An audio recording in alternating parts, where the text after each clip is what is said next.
So I've recently started playing Yakuza 0, and there's a reason I picked it up. There came across a interview from the guy who directs the series where he straight up says, some things that if he were an American director of a video game, he'd probably be fired. But I was so impressed with his candidness in this interview, I decided to pick it up on Steam. It was like $14, and it's actually pretty cool. Reminds me a lot of Shenmue, if you played that back in the day. Yeah, I know I'm probably a little late to the party, but there's a new one coming out on Steam next week, so I don't feel too bad. But it was the comments in the guy's interview that really kind of just sold me on the game, and I'm going to go over that with you right now. So I've looked into this a little bit, and I guess this is going on for a while. Yakuza director says 20% of their players are female, but they'll still keep it a manly series. Now, imagine what would happen if this had been the developer of, like, Witcher, or, the developer of, any Skyrim game or something. Imagine the crowd. He will not divide us. He will not divide us. He will not. Yeah, that's right. It would be a total shitstorm, right? People would be freaking out. There'd be mobs on Twitter. I can't believe it's so sexist. But in Japan, these people are pretty much untouchable. You can't touch them. In Japan, they care about one thing and one thing alone: success, money, and making more of it. That's kind of what separates the businesses in Japan that are the ones in America, and I like it. I like Japan as like the last bastion of good material, right? It's always good to know that manga and anime and any games that come out of Japan will always be, designed for who they're designed for. And he gives some really good stuff in here. I was really impressed with this. Like I said, I liked it so much I bought Yakuza 0 because, who talks like this candidly anymore? This guy just walks in there, he sits down like a boss and just says it how it is. And I was really impressed with that because you just don't see it. And he even talks about it in his interview. I loved it. Listen to this. So this is the interview. When you began work on the Yakuza series, your target was adult males. Can you tell me a little bit about this?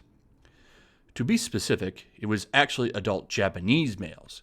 I wasn't really thinking about overseas audiences, nor was I thinking about younger and female audiences.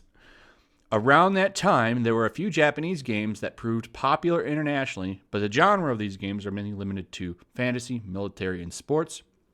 There was a huge market for those genres, so I understand why everyone targeted them, but too much of the same thing is boring. There was always a lot of requests from different countries for business, and when it came to our creativity, we have our own things that we want to do and say. I know that if we listened to everyone, we would make no one happy. Do you hear what he's saying there? He just made the game he wanted to do, and he didn't think about making it PC, any kind of, we need to cater to girls to get this or that. And, it brought in an audience naturally. It brought in 20% of a female audience to his entire business model. And that's the way you should do things.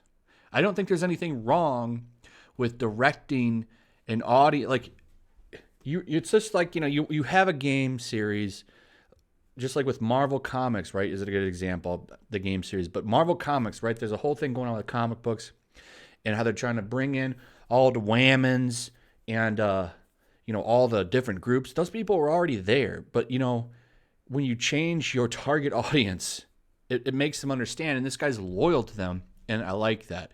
So if I'm being honest, my motivation was fueled by anger, and I came from going against the market. I knew we could make a game that didn't follow the market norms. I knew we'd find fans of what we were doing along the way. Because of all of this, I wanted to force myself into the situation where I couldn't turn back, and that's when I decided not to target the three aforementioned groups. If I look back now, it was definitely reckless. It was, but it paid off.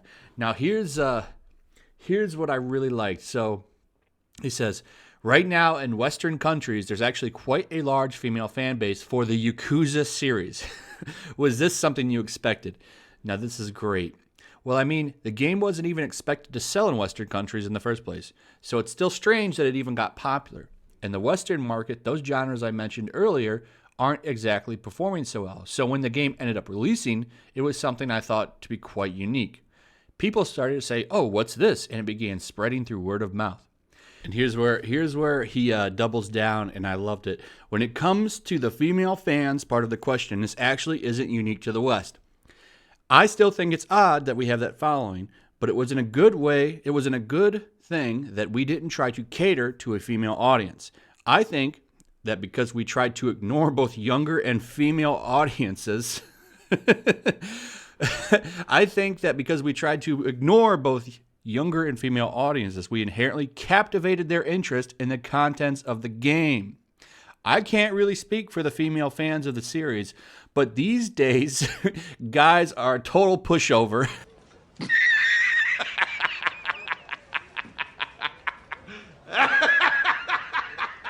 So maybe it's because of this that those fans feel so attracted to the main character of the game. I can't say for certain, but it has to be something like that.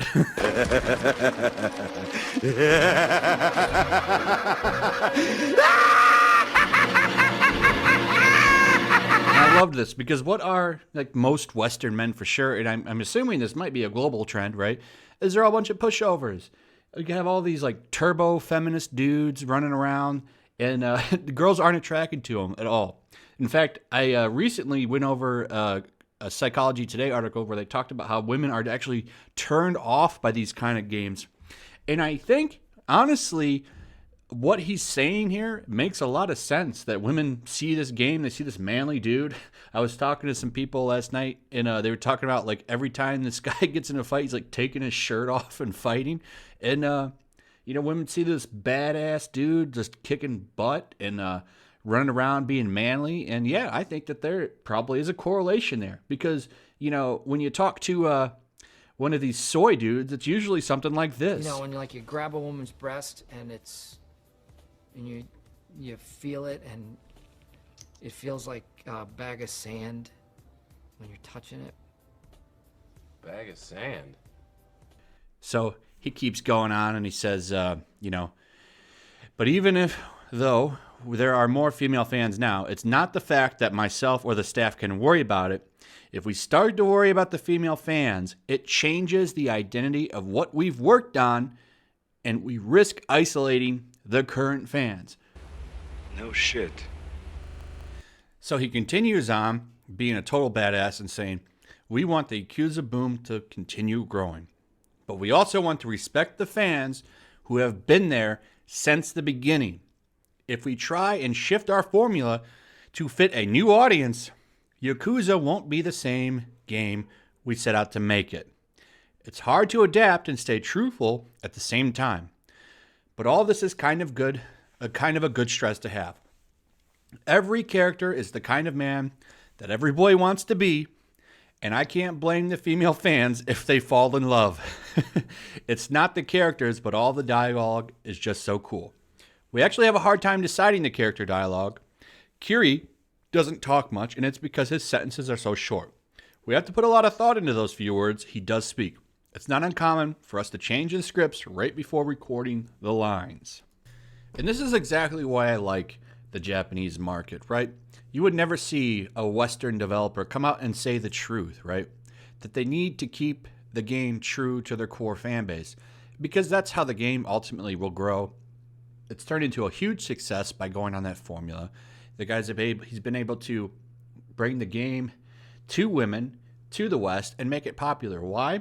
Because he stuck to his core principles, and he actually stuck to doing business correctly, right? When you have Ubisoft, or however you say it, coming out and changing Assassin's Creed Odyssey endings, right? Because NPCs didn't like that you had to have a baby by mating a man and a woman, because they were mad basically that you can't have magic babies with two women or two men. It's really strange. But what did they do? They're changing the ending, which is stupid since that game depends on, you know, going through your history, through your DNA. So you can't really adopt and do the same thing. But we already know NPCs don't care about science or any of that stuff. They don't care about that. So I guess maybe a stork delivery and just magically scans and your DNA comes in. But I I'm really impressed with this, and this interview alone made me pick up Yakuza 0, and I like it, and I will probably pick up the one coming to Steam in a week or so after I finish this one. So, support this game. It's cheap on Steam right now. Yakuza 0 is like $13. Give it a shot, because this guy wants to impress you with his work alone. And if you like his work, he's not going to change it to bring in some magical phantom audience. So this is Flash signing out. Tomorrow, I will have some more Vic coverage, so look for that. Like and subscribe, hit that notification bell, leave a comment, and we'll see you on the next one. Peace.